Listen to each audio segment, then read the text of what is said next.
BJP के दिग्गज नेता लालकृष्ण आडवाणी ने 6 अप्रैल को पार्टी के स्थापना दिवस से 2 दिन पहले एक ब्लॉग लिखकर गांधीनगर की जनता के प्रति आभार जताया है, जहां से वह 1991 के बाद 6 बार सांसद रहे हैं और इस बार गांधीनगर से बीजेपी अध्यक्ष अमित शाह मैदान में है।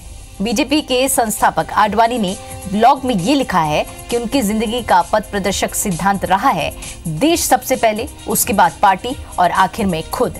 उन्होंने लिखा है कि हर परिस्थिति में उन्होंने इस सिद्धांत पर अटल रहने की कोशिश की है जो आगे भी जारी रहेगी।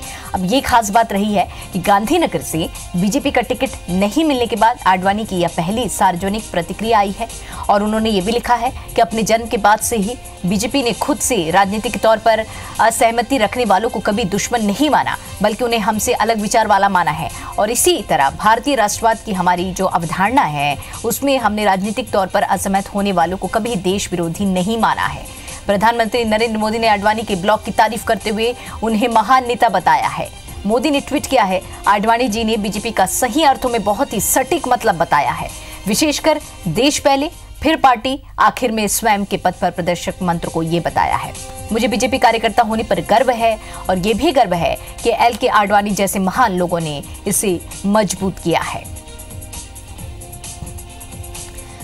तो लालकृष्ण आडवाणी का ब्लॉग सामने आया है।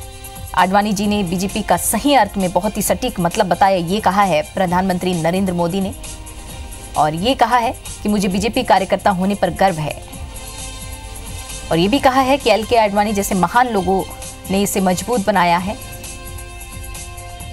ब्लॉग के जरिए टिकट कटने के बाद लालकृष्ण आडवाणी ने अपनी प्रतिक्रिया दी है।